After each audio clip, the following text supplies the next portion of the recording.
What is going on, guys? This is Sam, coach of the Crashing Silvallys, and we're finally here for the draft analysis and team review for VDL season number 8. We are in the V-Create, so the non-Dynamics version of the league. And yeah, the draft happened and the grace period ended.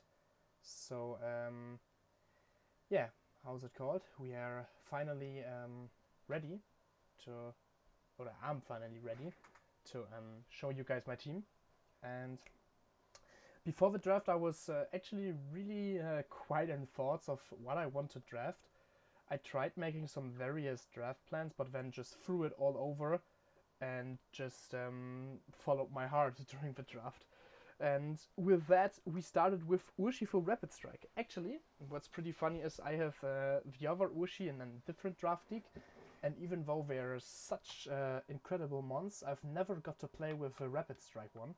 So yeah, I thought maybe we can just go with that, because Urshi is always a threat, and Surging Strike's a really insane move. Close Combat also really nice, has some very good punch moves like Ice Punch, Thunder Punch, U-Turn, so a good variety. Also can be run very bulky with Scarf or potential stuff like that. And I just thought Urshifu was a general threat, and I wanted to support that threat. Yeah, and with the second pick, I've gone with indeed a male, because I was thinking to myself, okay, how can I support Urshifu the best? And to my mind, there instantly came Psychic Terrain.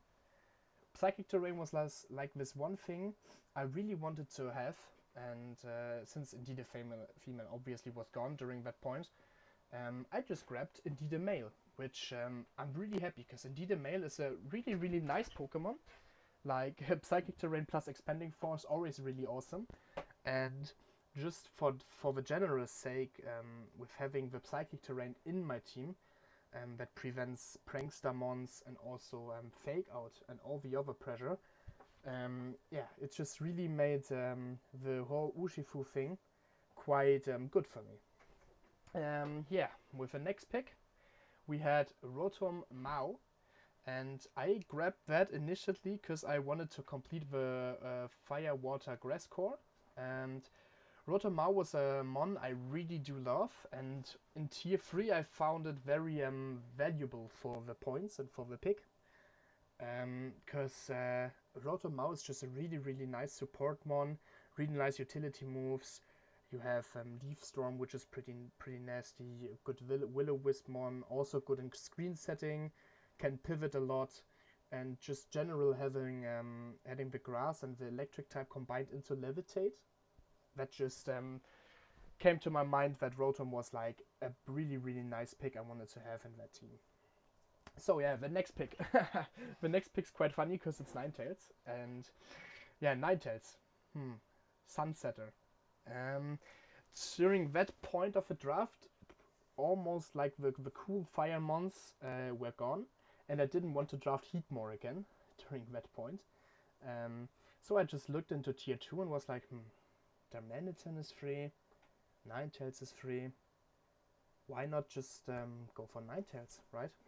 I can try picking up a Chlorophyll mon later on, because the usual plan was to kick Rotom out actually, because I wanted to grab another grass type, but then the Levitate and the electric type just became too good for the team. So yeah, talking about the Chlorophyll mon I picked up, it was Shiftry, because Shiftry was tier 5, and I was like, yo, tier 5 Shiftry with Volcarona I'm saying, Ninetales, really nasty. Because Shiftry has a really nice move pool. Dark Grass is a really nice typing. Fake Out, really nice to have. I think it gets Tailwind, not too sure, I think it does. And have a fast Tailwind setter always can do something. But mainly I just wanted to have something that benefits from the sun Ninetales gets, and just like a two Pokemon combination was really valuable for me during that point. And I just thought Shiftry in tier 5 is like one of the best pickups I've ever had. So yeah. Coming to the next pick, talking about two Mon concepts. I wanted to draft an Unburden Mon. Usually I had Tivol in my mind, because Tivol was just like, oh yeah, Tivol is so cool, such a great Mon. Would love to grab that one. Tivol just Tivol can do so much for me. But then it just got picked, I think, 2 picks in front of me from, I think it was Yasha. So, pretty sad. But hey, I then grabbed my Fairy with Slurpuff, because I found, okay, Slurpuff actually Unburden Mon Fairy. Really interesting, really cool moveset, some decent options to go for. And I think Slurpuff is actually really fine in non-mix. So, yeah, I saw that and got to myself, saying, is it Slurpuff? Do I want the Fairy? Probably yes. Hitmonlee, I think, was also on board during that time, but I had a fighting type Mon, so I wanted my Fairy, and Unburdened Fairy just worked perfectly into this draft, as I said, and then, yeah, gone with that. Next pick. You may not believe that. I picked Dragapult in round 8. 7? 7. In round 7. I was shocked, to be honest. I still had all my points left during that point, and I was thinking about a lot of options, but then I saw, yeah, okay, I need a dragon. I want a dragon. So, which dragons are free? I was going on the page and was like, wait a second. Why is Dragapult free? Usually that mon is like picked in during the first 3 picks of a draft. So like literally no one drafted it. And yeah. I've never had it in a draft league of like how many years do we now have Sword and Shield? I've never got it in a single draft league, so perfect pickup. Perfect pickup. And actually what I like about Dragapult on my team, first I was like, it's like the fastest mon by 40 points.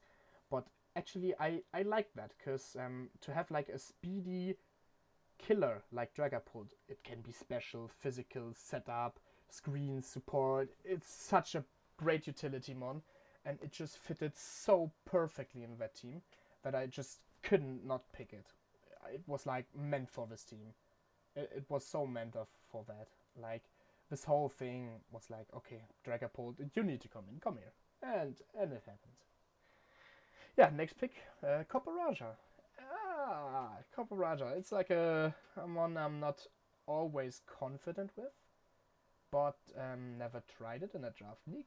And to be honest, Copper Raja, Psychic Seed, I see myself there, to be honest. Also, I wanted a bit of trick room in my team, because I felt like even though I had some speed control, I feel like I needed more. So with Copper Raja, I wanted to start making a little trick room core in my team, and I just think Copper Raja is a really nice pickup for tier 4, I think it is. Sheer Force, really good moves. I even have things like Steel Roller, denying my own terrain after popping my Psychic Seed. And with Steel Roller, I have a 130 step move, which just bangs. And yeah, I just like the general idea of having a terrain with Copper Raja and a trick room. That was like the whole point of Copper Raja. I wanted, then the next one was my trick room setter, because I didn't want indeed a male as the only trick room setter. I felt like that was a bit lackluster.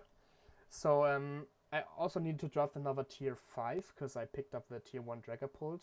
And yeah, Ordino was smiling at me, and I felt like Regenerator Mon, really nice, really bulky, really nice Mon for setting up Trick Room, really good support in Trick Room with Heal Pulse, after you, yeah, what is it called, Helping Hand, and all that stuff.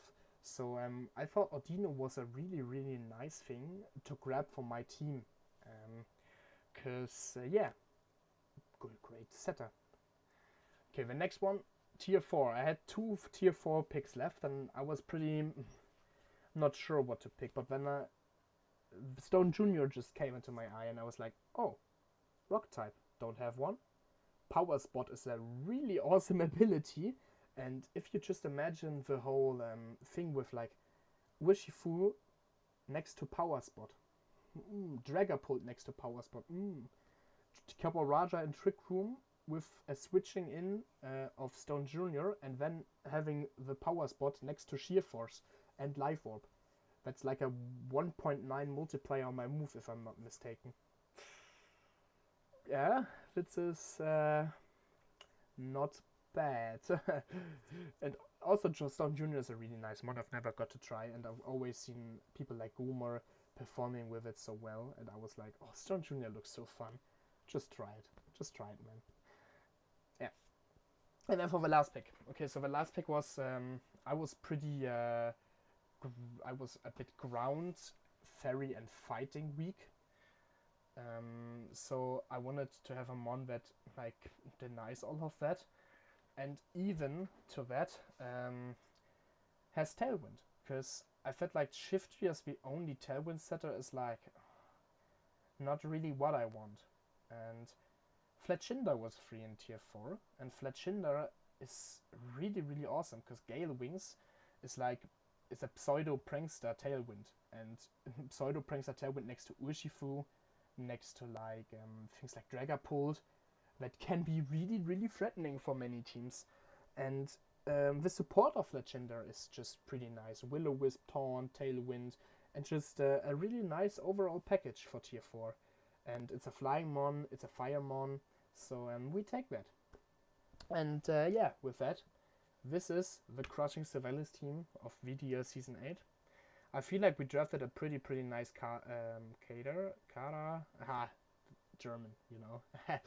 And yeah, I felt like our team, what makes this so unique and so special for myself, is that this team has insanely much to do. It has like so many different things you need to prep for.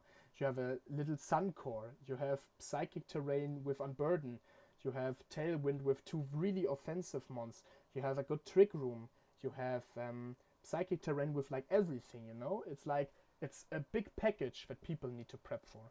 And I feel like that is the big plus my team has. Because it's just a lot of different modes. And like, even though you can prep for some, I can just bring 3 different modes in one match, you know? And this just is a really, really interesting thing I've never done before, I think. And I'm just really hyped to use that team. I'm really hyped to use that team because after last season, I have something to prove myself. And I want to, yeah, win this season. Let's see if that team makes it possible. Maybe I will adjust something during the weeks. But yeah, I'm really really happy with the team. Hope you guys like it as well. Don't wanted to get too detailed into the team because the surprise effect is the thing that carries this. I think always. Like some strategies, when I just look at the team, I have so many strategies coming into my mind. I want to do. So yeah, really excited how this one will work out. And yeah, guys, see you in week 1. And yeah, goodbye.